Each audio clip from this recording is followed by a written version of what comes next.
वर्ष 1995 में पंजाब के तत्कालीन मुख्यमंत्री बेअंत सिंह की हत्या के मामले में दोषी बलवंत सिंह राजवाना 28 वर्षों से जेल में बंद है और अब राष्ट्रपति से की गई दया याचिका के निर्णय में अत्यधिक देरी के मद्देनजर जेल से रिहाई की मांग कर रहा है। हालांकि सरकार द्वारा वर्ष 2019 में गुरु नानक देव जी की 550वीं जयंती के उपलक्ष्य में उसकी जान बख्शने का फैसला किए जाने के बावजूद यह मामला अभी तक लंबित है। इसी संबंध में सुप्रीम कोर्ट ने 18 नवंबर को राष्ट्रपति द्रौपदी मुर्मू से आग्रह किया है कि वो 2 सप्ताह के भीतर बलवंत सिंह राजवाना की दया याचिका पर फैसला करें। सुप्रीम कोर्ट के इस निर्देश के बाद ये सवाल उठना लाजमी है कि क्या सुप्रीम कोर्ट के पास राष्ट्रपति को कोई निर्देश देने का अधिकार है या वो राष्ट्रपति से इस तरह का कोई अनुरोध कर सकता है।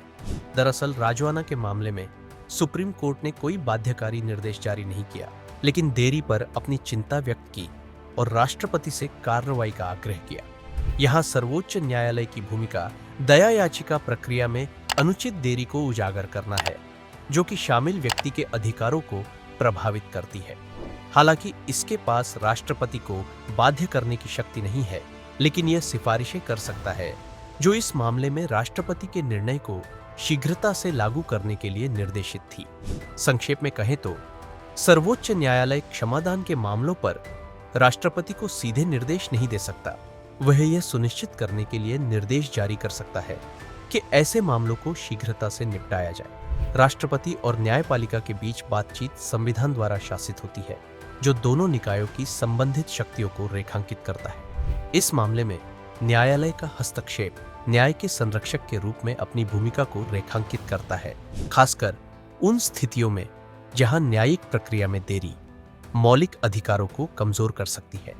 वहीं अगर बात करें कि भारतीय संविधान राष्ट्रपति और सुप्रीम कोर्ट के संबंध के बारे में क्या कहता है, दरअसल संविधान का अनुच्छेद 143 राष्ट्रपति को कानून या तथ्य के किसी भी मामले पर सर्वोच्च न्यायालय की सलाह लेने का अधिकार देता है जो सार्वजनिक महत्व का है या जिसका राष्ट्रीय महत्व है।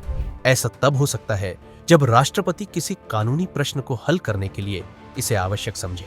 हालांकि यह ध्यान रखना महत्वपूर्ण है कि अनुच्छेद 143 के तहत सर्वोच्च न्यायालय द्वारा दी गई सलाह राष्ट्रपति के लिए बाध्यकारी नहीं। राष्ट्रपति सर्वोच्च न्यायालय की सलाह को स्वीकार या अनदेखा कर सकते हैं, लेकिन यह प्रावधान परामर्श की अनुमति देता है, किंतु यह सुप्रीम कोर्ट और राष्ट्रपति के बीच अधिकार की सीधी रेखा स्थापित नहीं करता है।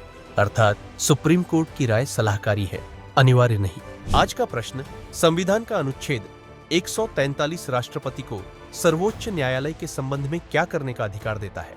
ए. सर्वोच्च न्यायालय में न्यायाधीशों की नियुक्ति करना। बी. सार्वजनिक महत्व या राष्ट्रीय महत्व के मामलों पर सर्वोच्च न्यायालय की सलाह लेना। सी. सर्वोच्च न्यायालय द्वारा लिए गए निर्णयों को रद्द करना। डी. सर्वोच्च न्यायालय के न्यायाधीशों के विरुद्ध महाभियोग की कार्यवाही आरंभ करना। अपना उत्तर कमेंट में दें।